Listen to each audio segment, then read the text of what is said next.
Assalamualaikum Sobat TW. Nah, di video kali ini akan ada kakak kita, yaitu Kak Nurmala Safitri, yang akan bercerita. Seperti apa ceritanya? Kita akan langsung saja dengarkan di video kali ini.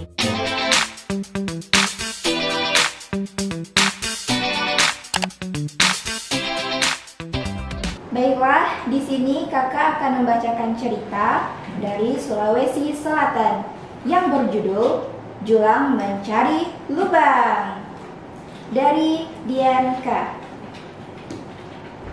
Baiklah, langsung saja ya adik-adik.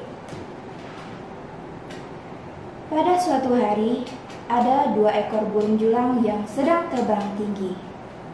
Mereka hinggap dari satu pohon ke pohon lainnya.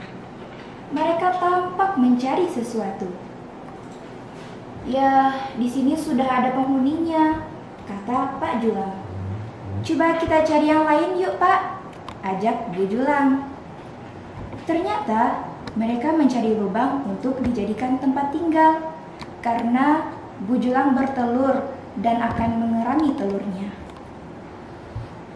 Namun, mencari lubang yang masih kosong ternyata amatlah sulit. Lalu, "Hei, kalian mau kemana? Aku lihat dari tadi terbang mondar-mandir saja," sapa Perkici. Pak Julang menunjuk ke arah Bu Julang.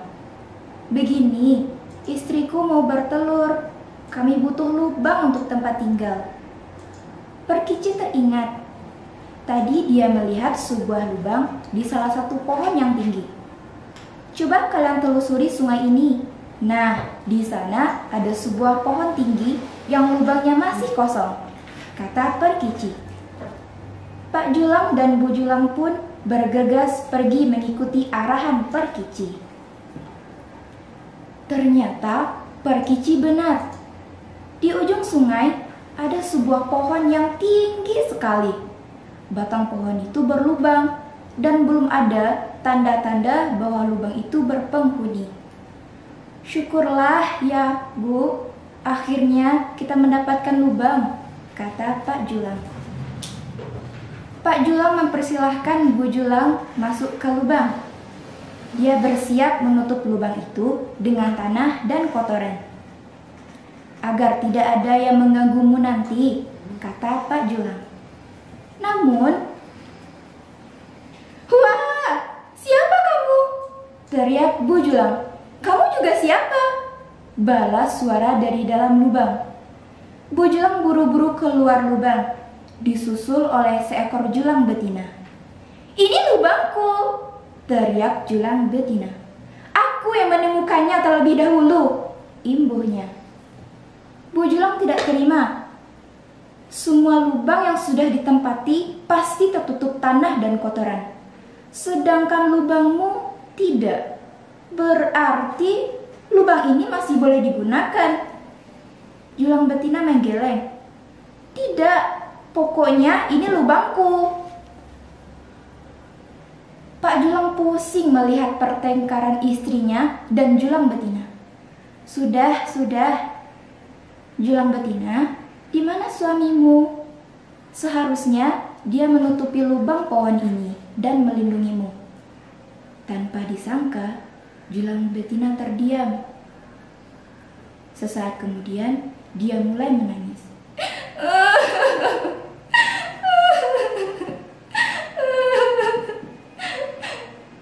Kenapa malah menangis?"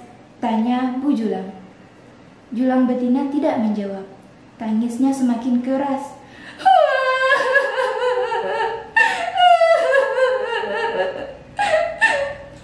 Bu Julang kasihan melihat anaknya. "Sudah, jangan menangis. Lubang itu buatmu saja. Kami akan mencari lubang lain," kata Bu Julang. Jangan tinggalkan aku. Tetaplah di sini bersamaku dan temani aku. Lubang ini cukup kok untuk kita berdua," kata julang betina. Julang betina lalu menceritakan apa yang terjadi pada suaminya. "Jadi begini, Suamiku tadi kelelahan. Tanpa sengaja, dia terbang terlalu rendah. Tubuhnya tersangkut di akar pohon yang menjuntai. Aku hendak menolongnya, tapi dia menyuruhku untuk terus terbang. Pak Julang pun heran. Mengapa suamimu tidak mengizinkanmu menolongnya? Karena ada ular besar di dekat sana. Suamiku khawatir aku juga akan dimangsa ular itu, sahut Julang betina. Julang betina terus menangis. Lalu aku bersembunyi di lubang ini dan berharap suamiku segera menyusul. Namun malah kalian yang datang.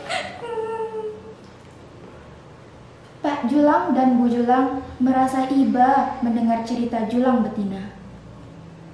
Begini saja, kalian tinggallah di lubang ini. Aku akan menutup lubang ini dengan tanah dan kotoran, agar tidak ada yang mengganggu kalian, kata Pak Julang. Bagaimana dengan makanan kami? Tanya Bu Julang. Aku juga akan mencari makan untuk kalian. Sekarang masuklah dulu, sahut Pak Julang. Bu Julang dan Julang betina pun masuk ke dalam lubang. Pak Julang mengumpulkan tanah, lalu mengangkutnya ke atas pohon. Dia menutup lubang itu hingga tersisa sedikit celah. Lewat celah itulah Pak Julang bisa melihat keadaan istrinya. Aku pergi dulu ya, pamit Pak Julang. Kamu mau kemana? Tanya Julang. Aku akan mengajak teman-teman untuk mencari suami Julang betina, jawab Pak Julang. Pak Julang pergi menemui teman-temannya. Ayo, bantu aku mencari Julang jantan. Kasihan kita, istrinya sudah menunggu. Para Julang pun terbang bergerombol. Mereka melihat dengan teliti semua akar pohon yang menjuntai. Namun sayangnya mereka tidak menemukan Julang jantan. Lalu para Julang bertanya-tanya, apakah dia sudah bebas dan pergi mencari istrinya? Tanya salah satu Julang. Atau jangan-jangan sudah dimangsa ular? Tidak ada yang tahu apa yang terjadi pada Julang jantan. Ular pun tidak terlihat di sekitar sana. Pak Julang bertanya kepada setiap hewan yang ditemuinya. Permisi, apakah kamu melihat Julang jantan? Permisi, saya mau bertanya, apakah kamu melihat Julang jantan? Semua hewan menggeleng. Tidak ada yang melihat Julang jantan. Lalu, cip cip, cip cip, cip cip. Pak Julang melihat ke atas. Ada perkicip di atas pohon. Perkicip, apakah kamu melihat Julang jantan? Perkicip menggeleng. Aku tidak melihatnya.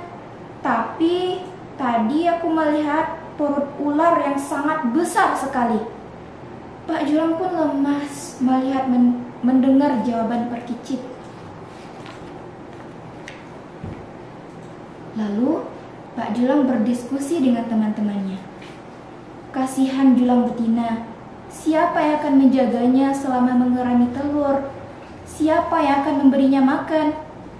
Para Julang saling memandang. Bukankah istrimu tinggal bersamanya? Kamu bisa saja menjaga keduanya. Pak Julang menggeleng. Setiap Julang hanya bisa menjaga satu istri. Aku tidak sanggup jika harus menjaga 2 induk Julang yang sedang menggerami telur. Lalu beberapa saat kemudian, aha, aku ada ide, teriak salah satu Julang. Lalu ia menceritakan idenya. Dan semua Julang setuju. Pak Julang pulang ke lubang pohonnya. Lalu, apakah kamu menemukan suamiku? Tanya Julang betina. Pak Julang menggeleng pelan. Maaf, aku sudah berusaha. Lalu bagaimana dengan nasibku? Siapa yang akan merawatku?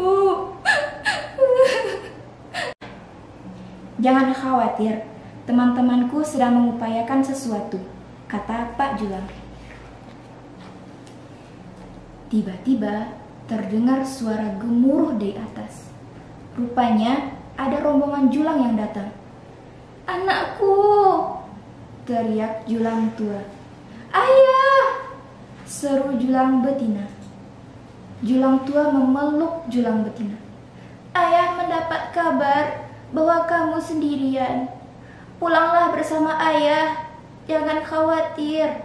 Ayah akan merawatmu sampai anakmu besar nanti." Julang betina setuju. Sebelum meninggalkan Pak Julang dan Bu Julang, dia mengucapkan terima kasih. "Terima kasih banyak sudah mencari ayahku. Hanya ini yang bisa kulakukan untuk menolongmu," jawab Pak Julang. Akhirnya, Pak Julang dan Bu Julang tinggal di lubang pohon itu. Setiap hari, Pak Julang mencari buah-buahan untuk istrinya. Dia menjaga istrinya dengan baik. Beberapa saat kemudian, telur Bu Julang menetas. Seekor julang kecil telah lahir. "Akhirnya, Bu, anak kita sudah lahir." "Iya ya, Pak." Pak Julang dan Bu Julang amat bahagia. Tamat. Begitulah adik-adik cerita dari Julang Mencari Lubang. Dan tahukah kamu adik-adik, nama Latin Julang Sulawesi adalah Acheros castitic. Mereka tergabung dalam famili Bucerotidae. Panjang tubuh julang jantan mencapai 100 cm dan untuk julang betina 88 cm. Julang dikenal sebagai hewan yang setia pada satu pasangan saja. Julang tinggal di lubang-lubang pohon, lalu menutupinya dengan tanah dan kotoran mereka sendiri.